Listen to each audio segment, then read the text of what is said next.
എല്ലാവർക്കും നമസ്കാരം. ഏകദേശം 1.5 വർഷം മുമ്പ് എന്നെ ഒരു സ്ഥലത്ത് ക്ലാസ് എടുക്കാൻ വിളിച്ചു. +2 പഠിക്കുന്ന പിള്ളേർക്കാണ്. സബ്ജക്ട് സോഷ്യൽ മീഡിയയുടെ ഉപയോഗത്തെക്കുറിച്ചാണ്. നമ്മൾ പണ്ട് തുടങ്ങി കേൾക്കുന്നതാണ് സോഷ്യൽ മീഡിയയുടെ അഡ്വാൻറ്റേജസ്, ഡിസഡ്വാൻറ്റേജസ്. ഇപ്പം ഞാൻ ചുമ്മാ ഗൂഗിൾ ചെയ്തു എന്താണ് സോഷ്യൽ മീഡിയ കൊണ്ട് ഉദ്ദേശിക്കുന്നതെന്നൊക്കെ. അപ്പം ഭയങ്കര ഇൻട്രസ്റ്റിംഗ് ആയിട്ടുള്ള ഒരു വാചകം സ്ട്രൈക്ക് ചെയ്തു. ആ വാചകം ഇതാണ്: who ever controls A media controls your mind even without your knowledge. മാധ്യമങ്ങളെ നിയന്ത്രിക്കുന്നവർ നിങ്ങളുടെ മനസ്സിനെ നിയന്ത്രിക്കുന്നുണ്ട്, നിങ്ങൾ പോലും അറിയാതെ. ഭയങ്കര ഇൻട്രസ്റ്റിംഗ് ആയിട്ട് തോന്നി. അപ്പം ഈ വാചകം ഒന്ന് ടെസ്റ്റ് ചെയ്യാൻ വേണ്ടിയിട്ട് ഞാൻ കുറച്ച് പിക്ചേഴ്സ് ഡൗൺലോഡ് ചെയ്തു. എന്നിട്ട് ഈ +2 വിദ്യാർത്ഥികൾക്ക് ക്ലാസ് എടുക്കാൻ പോയപ്പോൾ ഞാൻ അവരോട് പറഞ്ഞു, ഞാൻ നിങ്ങളെ ഓരോ പിക്ചേഴ്സ് കാണിക്കും. ഈ പിക്ചർ കാണുമ്പോൾ നിങ്ങളുടെ മനസ്സിലേക്ക് ആദ്യം വരുന്ന കാര്യങ്ങൾ ഉറക്കെ വിളിച്ച് പറഞ്ഞോളാൻ പറഞ്ഞു. പിള്ളേരൊക്കെ റെഡിയായി. നമ്മൾ പ്രസന്റേഷൻ ഓൺ ചെയ്തു. ഓരോ പിക്ചേഴ്സ് ആയിട്ട് കാണിച്ചു. ഫസ്റ്റ് കാണിച്ചത് ചൈന എന്നെഴുതിയ ചൈനയുടെ മാപ്പാണ്. കണ്ട ഉടനെ പിള്ളേർ വിളിച്ച് പറഞ്ഞു, ഡ്യൂപ്ലിക്കേറ്റ് സാധനങ്ങൾ കിട്ടുന്ന സ്ഥലം, ഡ്യൂപ്ലിക്കേറ്റ് ഇങ്ങനെ വിളിച്ച് പറഞ്ഞുകൊണ്ടിരിക്കുക. അതിനുശേഷം ഞാൻ MRF എന്നെഴുതിയൊരു വേർഡ് ഇങ്ങനെ കാണിച്ചു. എല്ലാവരും സച്ചിൻ എന്ന് പറഞ്ഞു, കുറെ പിള്ളേർ വിരാട് കോഹ്ലി എന്ന് പറഞ്ഞു. അതിനുശേഷം ഇൻട്രസ്റ്റിംഗ് ആയിട്ട് ഈ സോളാർ പാനൽസിന്റെ ഒരു ഫോട്ടോ കാണിച്ചു. സോളാർ ഇൻട്രസ്റ്റിംഗ്ലി എല്ലാ കുട്ടികളും ഒരുമിച്ച് സരിത എസ് നായർ എന്ന് വിളിച്ച് പറഞ്ഞു. അതിനുശേഷം ഞാൻ കാണിച്ചത് കന്യാസ്ത്രീയുടെ പടമാണ്. അതൊരു വെള്ള സാരിയിൽ നീലക്കരയുള്ള സാരി എടുത്ത ഒരു കന്യാസ്ത്രീയുടെ പടം. പക്ഷെ എല്ലാവരും വിളിച്ചു പറഞ്ഞു മദർ തെരേസ എന്നാണ്. ഇതെല്ലാം കഴിഞ്ഞിട്ട് ഞാൻ അവരോട് വീണ്ടും പിക്ചേഴ്സ് കാണിച്ചിട്ട് ചോദിച്ചു, എന്തുകൊണ്ടാണ് നിങ്ങൾ ചൈന എന്ന് കണ്ടപ്പോൾ ഡ്യൂപ്ലിക്കേറ്റ് എന്ന് വിളിച്ച് പറഞ്ഞത്? അപ്പൊ എല്ലാവരും പറഞ്ഞു ചൈനയിൽ ഡ്യൂപ്ലിക്കേറ്റ് ഇടുന്ന സാധനമാണ്. പക്ഷേ ചൈന ലോകത്തിലെ one of the largest economies ആണ്. ഒരു പവർഫുൾ ആയിട്ടുള്ള കമ്മ്യൂണിസ്റ്റ് രാഷ്ട്രമാണ്. പോപ്പുലേഷൻ നമ്പർ 1 ആണ്. ഇത്തരം ഫാക്ട്സ് പറയാണ്ട് ചൈന എന്ന് പറയുന്നത് ഡ്യൂപ്ലിക്കേറ്റ് എന്ന് പറഞ്ഞാൽ എന്തുകൊണ്ടാണ്? ചെറുപ്പം തുടങ്ങി അവർ പല സ്ഥലങ്ങളിൽ നിന്ന് കേൾക്കുന്നു, ട്രോൾസിലൂടെയും ഫേസ്ബുക്കിലൂടെയും കൂട്ടുകാരിലൂടെയും മാധ്യമങ്ങളിലൂടെയൊക്കെ കേൾക്കുന്നത് ചൈന എന്ന് പറഞ്ഞ ഡ്യൂപ്ലിക്കേറ്റ് ആണെന്ന്. അതിനുശേഷം MRF എന്ന് കാണിച്ചപ്പോൾ MRF ടയേഴ്സ് എന്ന് പറയുന്നതിന് പകരം സച്ചിൻ, വിരാട് കോഹ്ലി എന്ന് പറയാൻ കാരണം പിള്ളേരുടെ മനസ്സിൽ ഏറ്റവും കൂടുതൽ അവർ കണ്ടിരിക്കുന്ന MRF സച്ചിനുമായി ബന്ധപ്പെട്ട അവരുടെ മൈൻഡ് ഓൾറെഡി കൺട്രോൾഡായി കഴിഞ്ഞു. MRF എന്ന് കണ്ടാൽ അവർക്ക് സച്ചിനാണ്. പിന്നെ കാണിച്ചത് സോളാർ, സൗരോർജം, സോളാർ എനർജി, പ്രകൃതിദത്തമായ എനർജി എന്നൊക്കെ ചിന്തിക്കാണ്ട് സരിത എസ് നായർ എന്ന് പിള്ളേർ പറഞ്ഞതുകൊണ്ട് നമ്മുടെ മാധ്യമങ്ങൾ 24 മണിക്കൂറും സോളാർ സരിത എന്ന് പറഞ്ഞു നടന്നപ്പോൾ പിള്ളേർ സ്വാഭാവികമായിട്ട് അങ്ങനെയാണ് ചിന്തിച്ചു. പിന്നെ ഒരു കന്യാസ്ത്രീയുടെ പടം കാണിച്ചപ്പോൾ അത് മദർ തെരേസയുടെ സമൂഹത്തിൽപ്പെട്ട ഒരു കന്യാസ്ത്രീയുടെ പടമായിരുന്നു. പക്ഷേ അവർ പറഞ്ഞത് മദർ തെരേസ എന്നാ. അത് ഞാൻ കാണിച്ച പിക്ചർ വേറെ ഏതോ കന്യാസ്ത്രീയുടെയാണ്. ഇപ്പം ഞാൻ പറഞ്ഞ വാചകം ഉണ്ടല്ലോ, who ever controls A media controls your mind even without your knowledge. അത് ഞാൻ പ്രൂവ് ചെയ്തു. സത്യമാണ്. നമ്മളെപ്പോഴും കണ്ടുകൊണ്ടിരിക്കുന്നതാണ് നമ്മുടെ മനസ്സിലോട്ട് വരുള്ളൂ. സീക്രട്ട് എന്ന് പറഞ്ഞ് വളരെ പ്രശസ്തമായ ഒരു പുസ്തകമുണ്ട്. അതിന്റെ ബേസിക് പ്രിൻസിപ്പിൾ ഇതാണ്: നമ്മളെപ്പോഴും വായിച്ചുകൊണ്ടിരിക്കുന്ന കാര്യങ്ങൾ നമുക്ക് കേൾക്കാൻ തോന്നും, കേട്ടുകൊണ്ടിരിക്കുന്ന കാര്യങ്ങൾ കാണാൻ തോന്നും, കാണുന്നത് നമ്മളെപ്പോഴും വിഷ്വലൈസ് ചെയ്യും. നമ്മൾ മനസ്സിൽ ഇങ്ങനെ വിഷ്വലൈസ് ചെയ്യുന്ന കാര്യങ്ങൾ നമുക്ക് ആക്ച്വലൈസ് ചെയ്യാൻ നോക്കും, അത് പ്രാവർത്തികമാക്കാൻ നോക്കും. നിങ്ങളുടെ ഫേസ്ബുക്ക് നിങ്ങൾ എടുത്തു നോക്കുക. നിങ്ങൾ ഇതുവരെ ഷെയർ ചെയ്തിട്ടുള്ള എത്ര പോസിറ്റീവ് വാർത്തകളുണ്ട്? അല്ലെങ്കിൽ ഫേസ്ബുക്ക് പേജ് പോയിട്ട് ഒന്ന് സ്ക്രോൾ ഡൗൺ ചെയ്യുക. ഞാൻ ഇന്നലെ എക്സസൈസ് ചെയ്തു. ചുമ്മാ ഒരു 10 മിനിറ്റ് സ്ക്രോൾ ഡൗൺ ചെയ്തു. ഞാൻ കണ്ട വാർത്തകളിൽ ഏറ്റവും കൂടുതൽ നെഗറ്റീവ് വാർത്തകളാണ്. ഞാൻ എഴുതിയിട്ടിട്ടുണ്ട്. ഒരെണ്ണം കണ്ടത്, മഞ്ജു വാര്യരെ വിവാഹം കഴിക്കുമെന്ന് യുവാവ് വീഡിയോ കാണാൻ ഷെയർ ചെയ്യുക എന്ന് പറഞ്ഞിരിക്കുന്നു. വേറൊന്ന്, ജീവനുള്ള പൂച്ചയെ നായ്ക്കൾക്ക് ഇട്ടുകൊടുത്തതിന് ഒരു യുവാവ് ജയിലിലായി. മുക്കാട്ടുകരയിലെ പാടത്ത് കണ്ടത് അനാക്കോണ്ടയോ. 18 വയസ്സുകാരും 19 വയസ്സുകാരെയും പീഡിപ്പിച്ചു. Lots of negative news. എന്തുകൊണ്ടത്? നമ്മുടെ നാട്ടിൽ നെഗറ്റീവ് മാത്രമേ നടക്കുന്നുള്ളൂ. ഒരു പീഡന വാർത്ത നാളെ ന്യൂസിലൂടെ വന്നാൽ പിറ്റേ ദിവസം പത്രം മുഴുവൻ പല തരത്തിലുള്ള പീഡന വാർത്തകൾ. ഞാൻ നിങ്ങളോടൊരു കാര്യം ചോദിച്ചിട്ട്, നിങ്ങൾക്ക് എത്ര സുഹൃത്തുക്കളുണ്ട് ലൈഫിൽ? നിങ്ങൾക്കറിയാവുന്ന എത്ര ആളുകളുണ്ട്? 1000 പേരുണ്ടെന്ന് കരുതുക. അതിൽ എത്ര പേര് പെൺകുട്ടികളെ പീഡിപ്പിച്ച ആളുകളുണ്ട്, മോഷ്ടാക്കളുണ്ട്, കൊലപാതകികളുണ്ട്? ചിലപ്പോൾ 1-2 ആളുകൾ.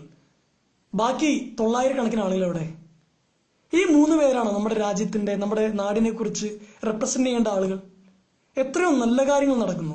ഈ നെഗറ്റീവ് വാർത്തകൾക്കിടയിൽ നമ്മൾ നല്ല വാർത്തകൾ കാണാൻ കൂടി കുറച്ച് സമയം കണ്ടെത്തണം. ഇന്നുകൂടി നിങ്ങൾ ഫേസ്ബുക്കിൽ വാർത്തകൾ ഷെയർ ചെയ്യുമ്പോൾ look for the good news. അല്ലെങ്കിൽ ഒരു വാർത്ത നിങ്ങളുടെ മുമ്പിലോട്ട് വരുമ്പോൾ അത് ഷെയർ ചെയ്യുമ്പോൾ ഒന്ന് ആലോചിക്കണം, ഈസ് ഇറ്റ് ട്രൂ? ഇത് സത്യമാണോ? ഇത് ഞാൻ ഷെയർ ചെയ്യുന്നതുകൊണ്ട് ആർക്കെങ്കിലും എന്തെങ്കിലും ഉപകാരമുണ്ടോ? ഇതിലെന്തെങ്കിലും നന്മയുണ്ടോ? എന്നിട്ട് വേണം എന്തെങ്കിലും ഷെയർ ചെയ്യാനായിട്ട്. ഞാൻ ഈ അടുത്തിടയ്ക്ക് കണ്ടൊരു പടമാണ്. ഒരു പാമ്പ് ഒരു മീനിനെ കടിച്ചു പിടിച്ചങ്ങ് നിൽക്കുന്നു. അതിന്റെ താഴത്ത് എഴുതിയിരിക്കുകയാണ്, മുങ്ങി മരിക്കാൻ പോയ മീനിനെ രക്ഷിക്കുന്ന പാമ്പ്. എത്ര ലൈക്ക്! ബുദ്ധിയും ബോധമുള്ള നമുക്കറിയാം പാമ്പ് മീനിനെ തിന്നുന്നതാണ്. ഇതൊന്നും അറിയാണ്ട് നമ്മൾ പൊട്ടന്മാരെ പോലെ ഷെയർ ചെയ്യുമോ? പാമ്പ്, റെസ്പെക്ട് പാമ്പ്, എന്ത് കറേജിയസ് ആയിട്ടുള്ള പാമ്പ് നമ്മൾ പറയൂ? ഇല്ല. എന്തുകൊണ്ടാ? സത്യം നമുക്കറിയാം. ഇന്നു മുതൽ നിങ്ങളുടെ മുമ്പിൽ വരുന്ന ഏത് വാർത്തകൾ, അതിപ്പോൾ ഒരു ഫാൻസിന്റെ പേജ്, മോഹൻലാലിന്റെ ഫാൻസ് പേജ്, മമ്മൂട്ടിയുടെ ഫാൻസ് പേജ് ആയിക്കോട്ടെ, ഒരു പാർട്ടിയുടെ ആയിക്കോട്ടെ, ഒരു മതത്തിന്റെ ആയിക്കോട്ടെ, നിങ്ങളുടെ മുമ്പിൽ വരുന്ന വാർത്തകൾ നിങ്ങളുടെ മുമ്പിലോട്ട് വരുമ്പോൾ ഒന്നും കൂടി ഇന്നും മനസ്സിരുത്തി ആലോചിക്കണം. ഒന്നുകൂടി ഗൂഗിൾ സെർച്ച് ചെയ്യണം. മറ്റു പത്രങ്ങളൊന്നും കൂടി എടുത്ത് വായിച്ചു നോക്കണം ശരിയാണോ എന്ന്. അതുപോലെ തന്നെ ഒരു ഉപകാരമില്ലാത്ത കുറേ വാർത്തകളുണ്ട്. ആർക്കും ഒരു ഉപകാരമില്ലാത്ത. ഫാൻസിനോട് സൂപ്പർ സ്റ്റാർ പെരുമാറുന്ന രീതി നോക്ക്.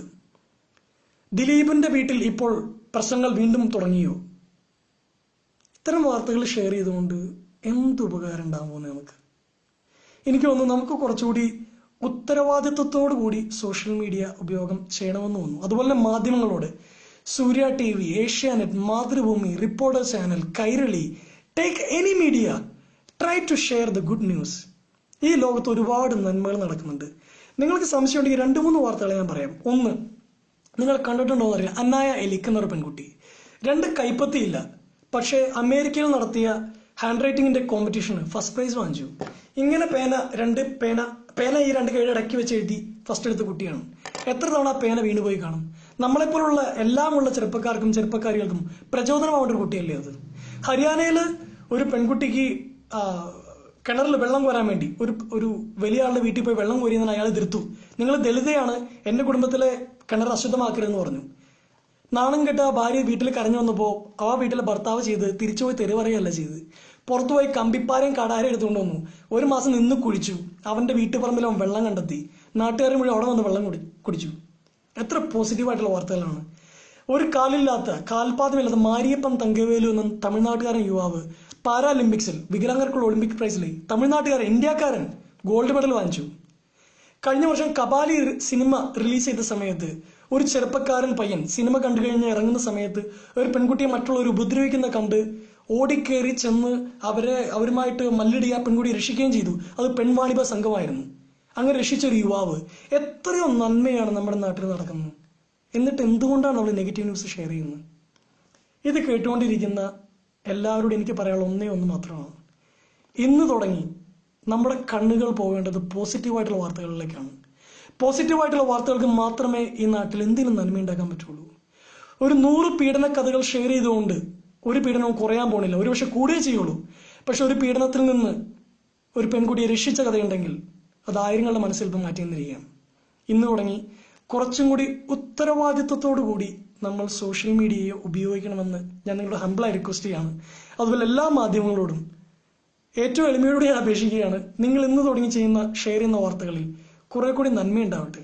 കുറെ കൂടി സ്നേഹമുള്ള, നന്മ പരത്തുന്ന, സ്നേഹം പരത്തുന്ന, പ്രതീക്ഷ പരത്തുന്ന നല്ല നല്ല വാർത്തകൾ നിങ്ങൾ ഷെയർ ചെയ്യും. ഒരു പക്ഷേ വലിയൊരു മാറ്റം നമ്മുടെ സമൂഹത്തിലുണ്ടാവും, നമ്മുടെ ചിന്താഗതികളിലുണ്ടാവും.